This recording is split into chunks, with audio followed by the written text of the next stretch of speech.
So I think you've had one of the most, maybe the most remarkable life trajectories of anyone I've ever met. And you wind up, close to Trump. You campaigned with Trump. You're an intimate friend of the president's, and you could have had any job. You don't want any job because you're doing your own thing. And then he taps you as a diplomat, as a negotiator on behalf of him, and you wind up becoming, probably the most effective negotiator in my lifetime. And you have, you speak for the president. I think everyone acknowledges that. You're honest, and people like you personally. So those are obviously the foundations of effective diplomacy. But what have you learned about negotiating on behalf of a country in the last couple months? Well, first of all, I think President Trump sets the table for all of us. He really does. This whole peace through strength thing, it's not just a slogan. Yeah. It actually works.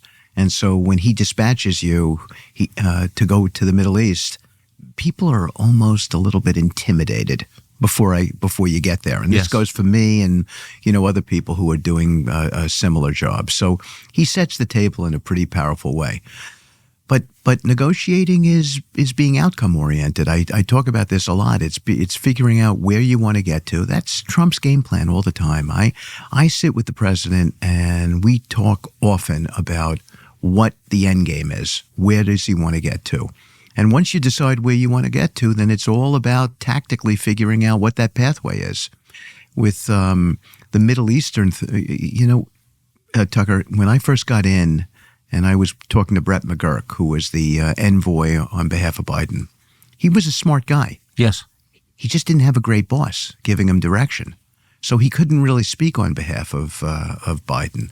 I was able to speak on behalf of Trump because we talked about it.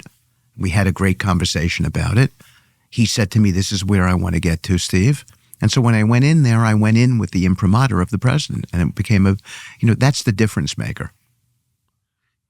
But clearly, and no one doubts that you speak for the president, that you know what the president wants because you know the president. You actually talk to him. You're not some guy he just hired, and that makes a huge difference. But it also seems like you think through where whoever you're negotiating with is coming from. Like, what do they want? Well, there's no doubt I'm always trying to put myself in the shoes of the other person because a good deal has to work for everybody. But I want to just say this. When I say I speak for the president, it's not because I presume what he's thinking. Yes. It's because I ask what he's thinking. He is the president. I'm in my job only because of him. And to me, I give him the respect of always asking the question, where do you want to get to, Mr. President? And so that's critical. So now I know where he stands, and now it's about tactics. As you talk about from the other side standpoint, it's important for me to know or to have a feeling of where the Israelis want to get to. What about the Qataris? They're the mediators at the table. What do they want to accomplish here? What about Hamas? Where are they? Will they really demilitarize? Is that something they'll do? Will they take the Golden Bridge out of Gaza? All of these are considerations. But first I have to find out where the boss wants to end up. And the boss is President Trump. It almost feels forbidden for you to say what you just said. So what does Israel want? Obviously the key question, but there are other players. Mm-hmm. And what do they want? Mm-hmm. And I don't know that I've heard anybody say that out loud ever, any American say that out loud. And I think you've been criticized for saying that out loud. Well, I think it's important to recognize that everybody may want something. I think in the case of the Qataris, they're criticized for not being well-motivated. It's preposterous. They are well-motivated. They're good, decent people. What they want is a mediation that's effective, that gets to a peace goal. And why? Because they're a small nation, and they want to be acknowledged as a peacemaker. And I think the president realizes that, and I realize that today. But we have to know that. If they had a different agenda, it would be important for us to know that different agenda.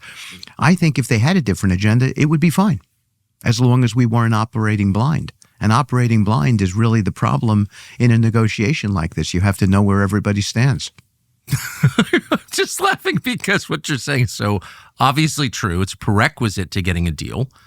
And yet it is so different from the posture that the last couple of generations of diplomats have taken, which is like, here's what we want, shut up and do it.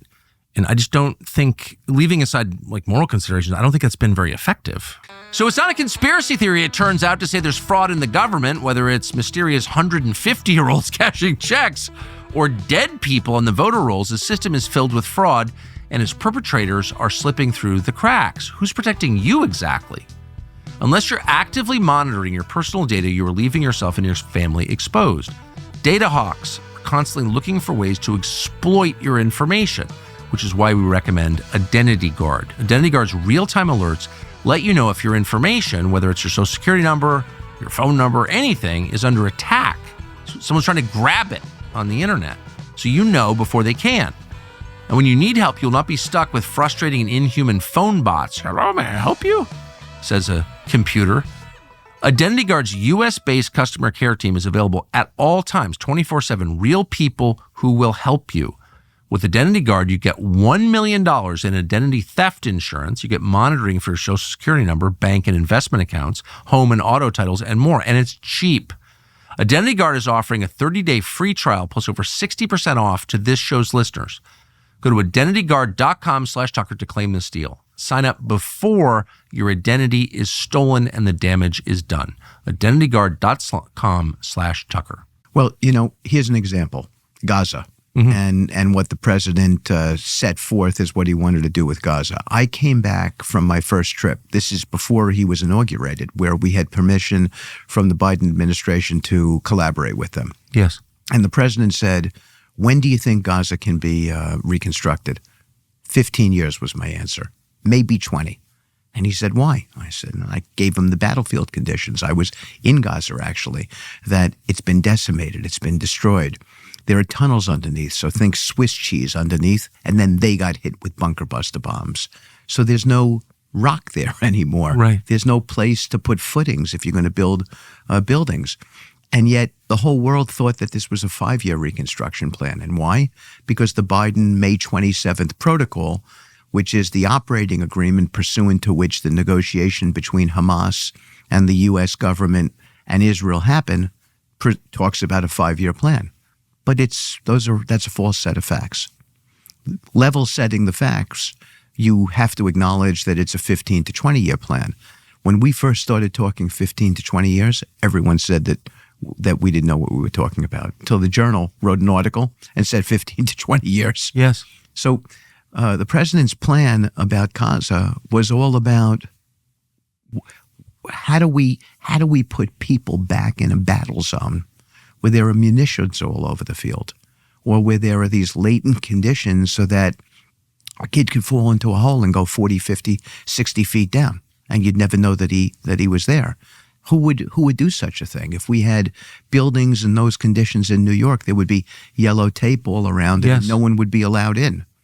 So, and then of course he got criticized for that, as if he was looking to create a beachside community with gleaming towers and casinos. It was preposterous. He was being realistic about what Gaza how you needed to consider Gaza. So I think it's really important that when you're making these decisions that you level set the facts. And that was my instructions from President Trump. Go out there, level set the facts, figure out what it is, and then we'll make decisions about where we want to see Gaza going to. And I think that's a better program. It's definitely a better program. I mean, operating on the basis of honesty works. Thanks for watching our YouTube channel. We hope you'll subscribe to it. And by the way, you can hit the little bell on there and get notifications every time we produce a video. We hope you'll do that also.